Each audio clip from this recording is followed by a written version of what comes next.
이기 때문에 두 차례 나눠서 우리가 함께 볼 텐데요. 바울의 일행은 이제 오순절이 되기 전에 예루살렘에 도착하기에 바쁜 일정을 짭니다.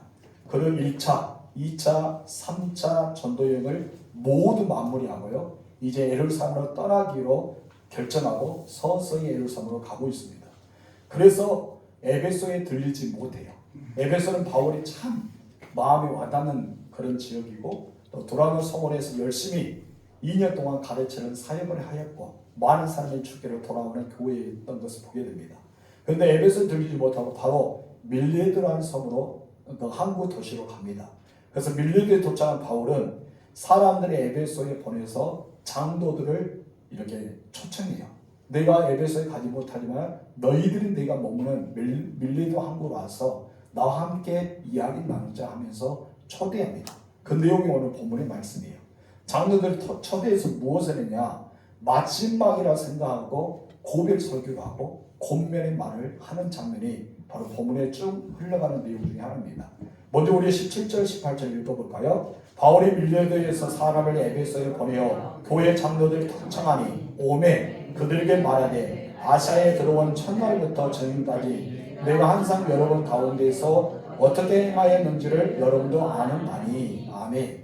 특히 사도행전 14장에 보면은 1차 전도여행 때 바울이 전도하고 교회를 세우고 또 장로들을 택하여서 금식하고 그들에게 교회를 맡기면서 주께 이 영혼들을 부탁합니다 라고 하면서 그런 내용들을 볼 수 있습니다. 1차 전도여행부터 바울은 계속해서 교회마다 장로를 세웠어요. 어느 날 우리 장로들이 아니라 교회를 다스릴 수 있는 전도인 비슷하게 그리고 목회자의 사역을 감당할 수 있는 사람들을 세웠던 것을 보게 됩니다. 이제는 1차, 2차, 3차 전도여행을 다 마쳤어요. 이 전도여행을 다 마친 바울은 자기가 세웠던 교회, 특히 두라노 소원에서 이렇게 많은 사역을 했던 에베소 교회에 다시 방문하고 싶은 마음이 있었습니다. 그런데 그 방문하고 싶은 마음이 있었지만 일정이 너무나 빠듯하다 보니까 가지 못하고 그 장로들을 청하여서 오늘 말씀을 마지막 설교를 하는 내용들이 나와 있습니다. 18절을 보면 바울은 아시아에서 온 첫날부터 이 첫날은 무엇입니까? 바로 바울이 1차 전도여행 했던 때 지금까지 항상 너에게 복음을 가르치고 너희들과 성령의 교제를 나누고 그리고 지금까지 내가 모든 일을 행했던 것을 회상하면서 바울이 밀레드에서 장로들과 함께 제자들과 나누는 장면으로 나와 있습니다. 특히 바울은 장로들 만나서 바울의 선교사의 모습보다는 목회자의 모습을 보여준 그 장면이 더 뚜렷하게 나오고 있죠. 바울은 목회자로서가 아니라 선교사에 가까운 그런 사역을 했잖아요. 전도자이다, 선교사이다 그런 사역했지만은 특히 에베소 지역에서는 목회자 신장을 가지고 그렇게 사역했던 바울의 모습이 나옵니다.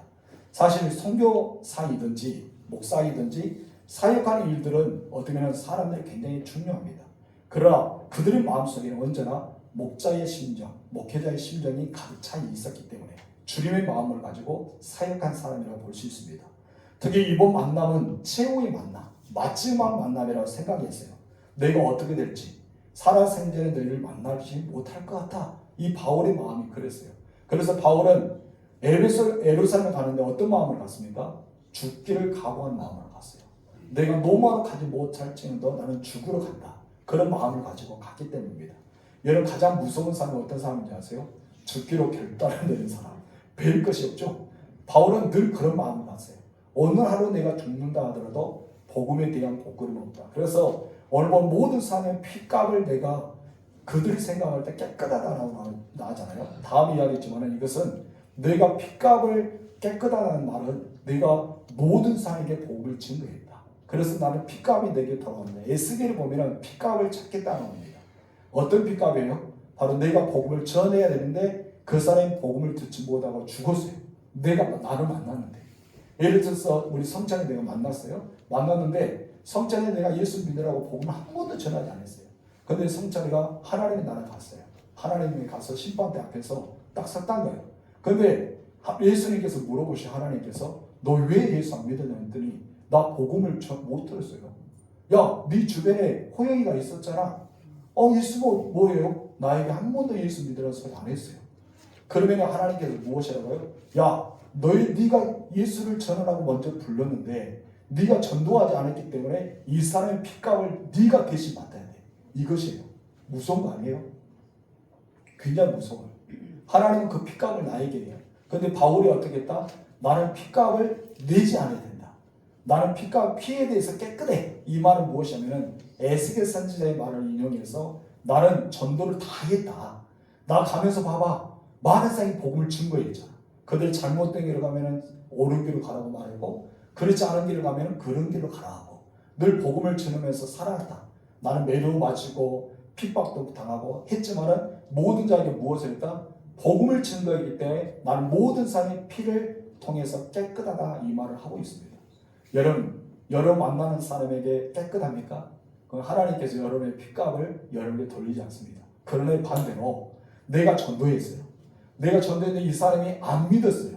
안 믿으면 어떻게 되지 않습니까? 이 사람이 그곳에 가서 핏값을 당해요. 그럼 나는 전도의 사명, 그래서 예수님께서 말하는 때를 얻든지 못 얻든지 한 사람입니다. 우리는 복음을 증거하는 사명을 가져야 됩니다. 그래서 우리는 복음을 증거하는 그냥 예수님의 생애에 대해서 쭉 말할 필요 없죠. 예수 믿고 구원받아. 예수 믿고 천국 가. 예수 천다. 채권도 말씀처럼 불신치요. 이것만 해도 우리는 복음의 사역을 했다고 볼 수 있습니다. 여러분께서 그런 마음을 가지고 주님 마음을 가지고 살아가시 바랍니다. 이번 만남은 그러기 때문에 바울에는 마지막 만남이라고 생각했어요. 그래서 그들을 눈물로 마지막에 설교를 하는 장면이 나와 있습니다. 정말 뜨거운 마음을 가지고 고민하는 마음, 이것이 바로 목자와 양의 관계의 분위기, 특별한 분위기를 조성하면서 지금 이제 마지막 설교를 하고 있는 그런 바울의 모습을 우리는 찾아볼 수 있죠. 그래서 먼저 우리는 바울이 3년 동안 우리가 내가 어떻게 목회했는지, 그걸 어떻게 교제했는지를 회상하면서 첫 번째 이렇게 우리는 볼 수 있습니다. 다 같이 읽어볼까요? 겸손한 목회. 19절 읽겠습니다. 그 모든 겸손과 눈물이며 유대인의 관계로 말미암아 당한 시험을 참고 주를 섬긴 건가. 여기서 중요한 단어는 주를 섬겼다라고 말합니다. 여러분들 누구를 섬긴 거예요? 주님을 섬기는 것입니다. 오늘 예배를 누구를 위해서 드려요? 주를 위해서 드립니다. 여러분께서 안내 보고 차량 운행하고 식당에서 봉사하고 이 또한 구역장, 구역 강사, 남전도, 여전도, 임원, 권사 임원 이 모든 사역을 감당한 것은 누구를 위한 거예요? 주를 위한 거죠.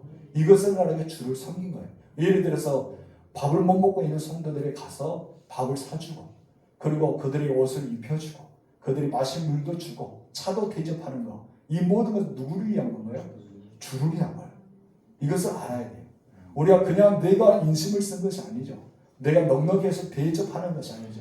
내가 하나님을 사랑하는 마음이 있었기 때문에 그들을 바라보는 것이 주님의 마음으로 바라봤기 때문에 주님을 섬긴다는 것이죠. 그래서 바울은 이 성도들 모든 아시아부터 시작해서 이 유럽까지 복음을 증거하면서 언제나 주님을 섬기는 마음으로 살아왔어요. 그리고 우리는 그 주님을 섬기는 마음이 어떠한 것인가를 표현한 내용이 여기에 담겨 있습니다. 여러분 그렇습니다. 우리가 어떻게 주님을 섬겨야 될까? 우리 여러 가지 고민하게 돼요. 우리 주님은 나의 어떤 모습을 기뻐하실까? 고민하게 되죠. 그럼 우리들 지극히 작은 거 하나 말씀하잖아요. 냉수 한 그릇 주는 거, 헐벗을 때 입혀주는 거, 갇혔을 때 돌아보는 거, 병들었을 때 살펴보는 거. 이것이 바로 누구에게 한 것이다? 나에게 한 것이다. 예수님께 한 것이다라고 하잖아요. 그래서 예수님은 너희가 나를 위해서 했다는 걸 때 우리는 무엇입니까? 언제 우리가 주님을 만났습니까? 주님이 목마를 때 마실 걸 주고 주님이 헐벗을 때 입혀주셨고 옥에 갇혔을 때 언제 주님이 갇혔어요? 우리는 그런 말을 하잖아요. 근데 예수님께서는 바로 지극히 작은 자 하나가 그에게 한 것이 나에게 한 것이다라고 합니다. 그럼 우리는 누구를 섬긴 거예요? 주님을 섬긴 거예요. 주님을 섬긴 것처럼 옛사람을 우리 성도들을 잘 섬기시기 바랍니다. 그래서 성경이 말씀하면 잘 섬기는데 누구 먼저냐? 믿음의 가정들에게 더하라 라고 말합니다. 믿음의 가정. 왜요? 같은 지체이기 때문에.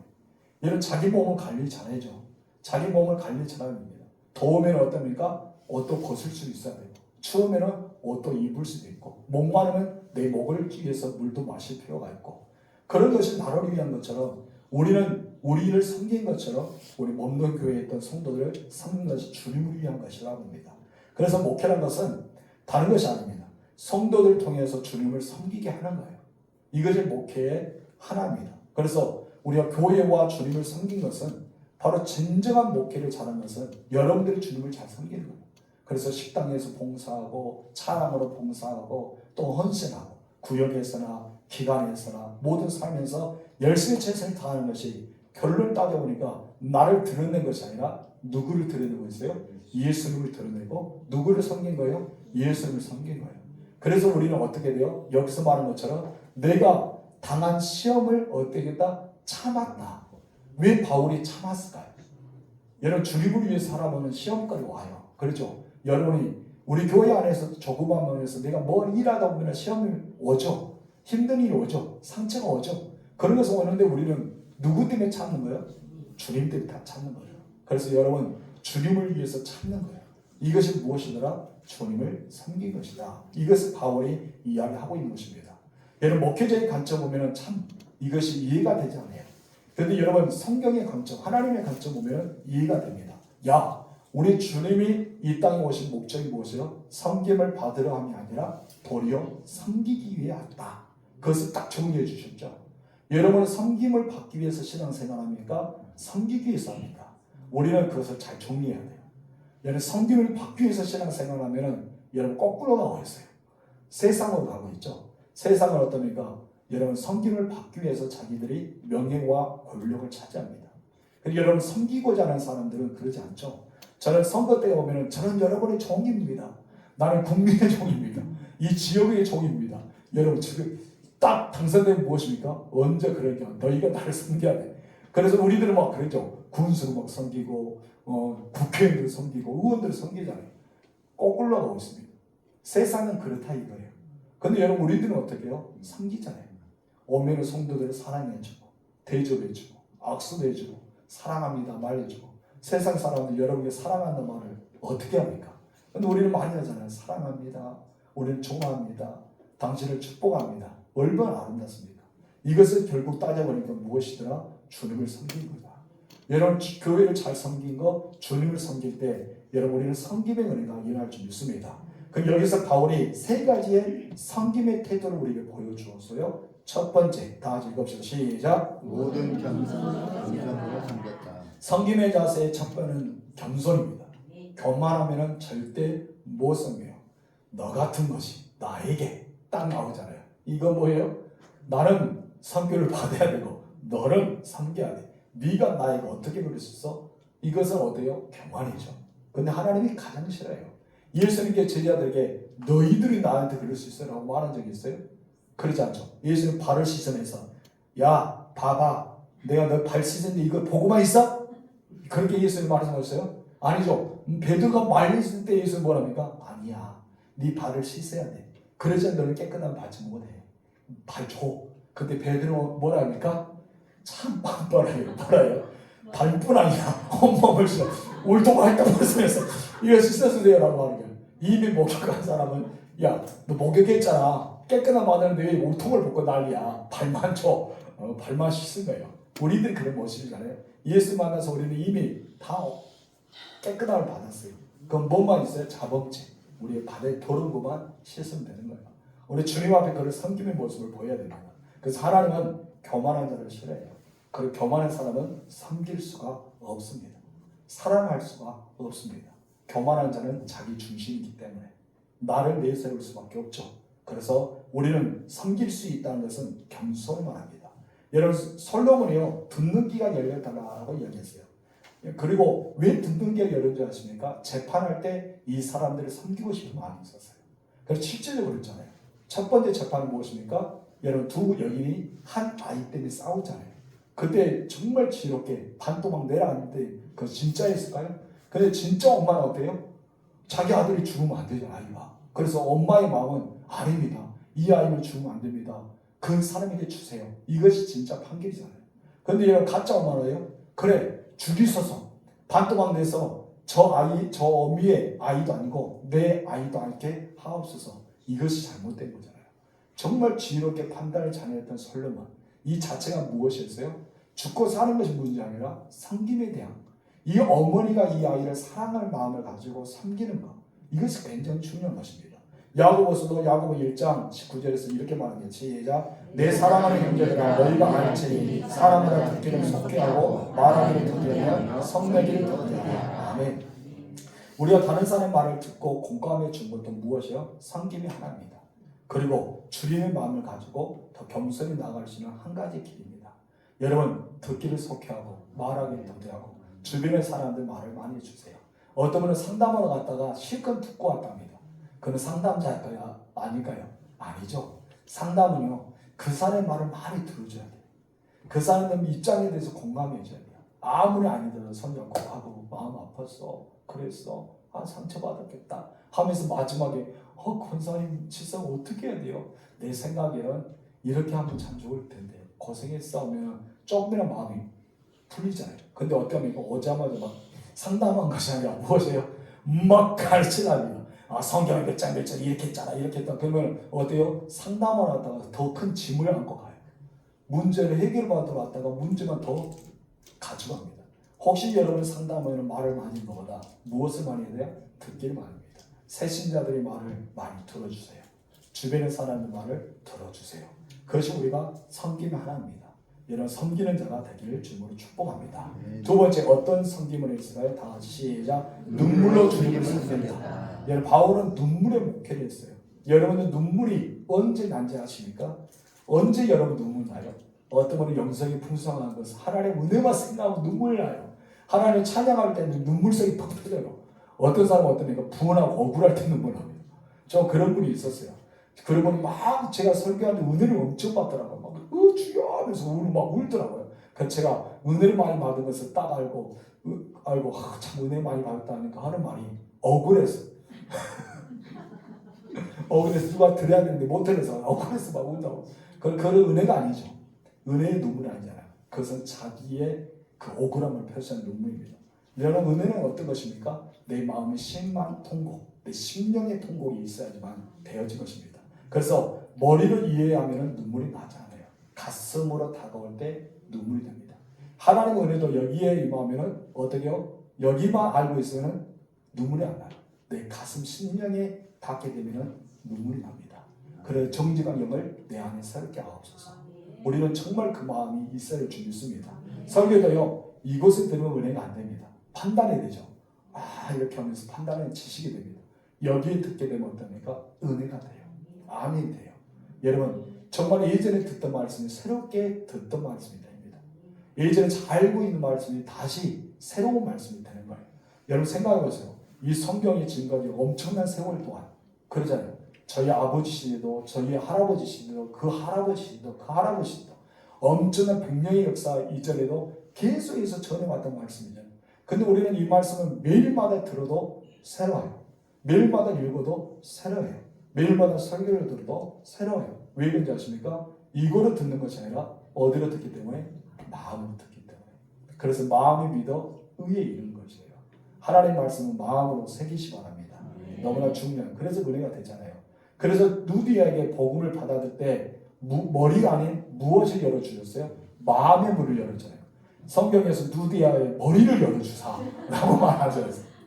머리에 지혜의 영을 부어주시다 그런 말 아니에요. 마음의 문을 열사. 마음으로 믿어야 돼요.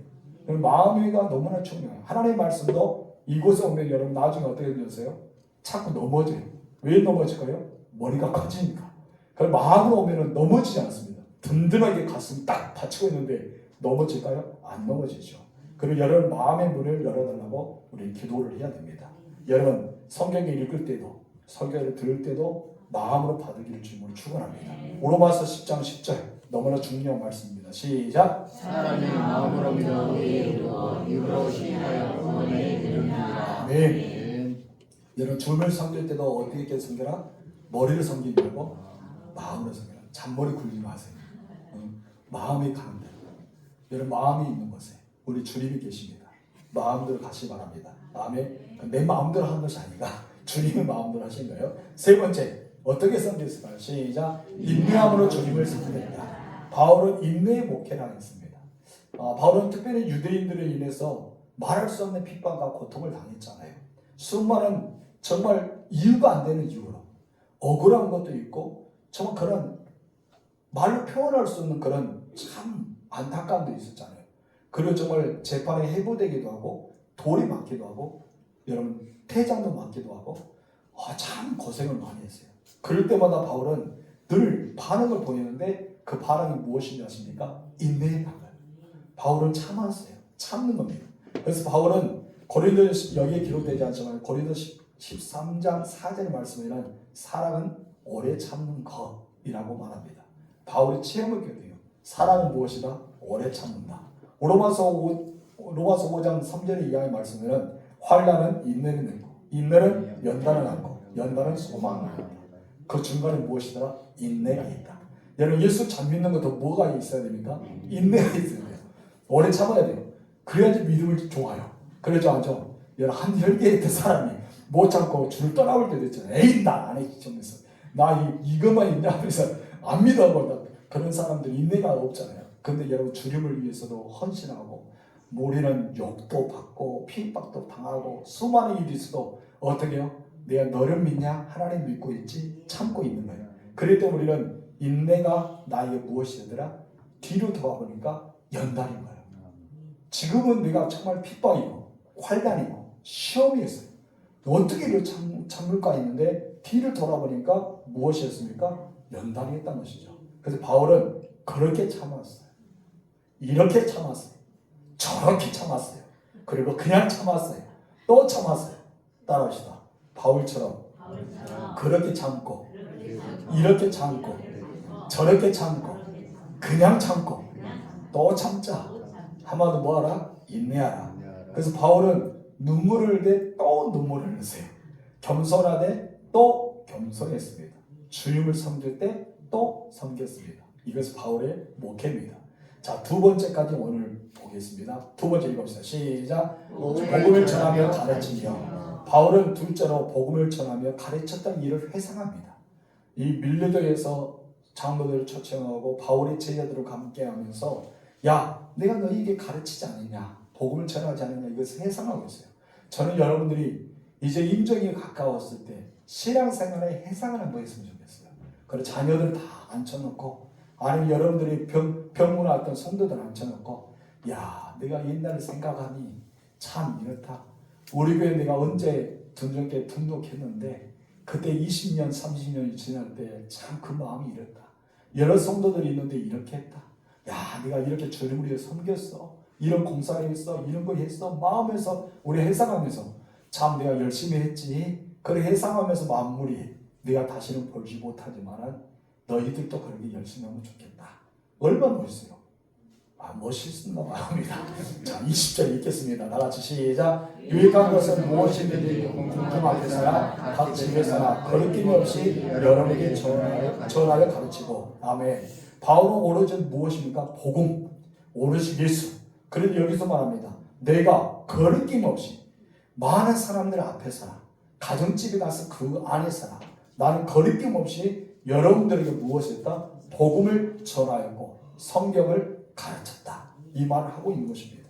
여러분 바울의 에베소에서 특히 두라노 성원에서 2년 동안 매일 성경을 강론했잖아요. 그리고 아침 10시부터 시작해서 오후 4시까지 계속해서 쉬지 않고 강론했던 걸 보게 됩니다. 이 사실 하나를 보면 참 바울은 복음에 사로잡혔던 사람이라고 볼 수 있습니다. 유익한 것이 무엇일까요? 여러분 유익한 것은 다른 것이 아니라 바로 복음입니다. 여러분의 유익한 것은 복음이에요. 복음 무엇입니까? 가장 좋은 소식, 가장 기쁜 소식이잖아요. 그래서 우리는 바울처럼 공중 앞에서나 집에 있었거나 우리는 복음을 증거하는 사람, 정말 그대로 사람에게 나타낼 수 있는 사람, 우리는 그런 사람이 되어야 됐으면 좋겠어요.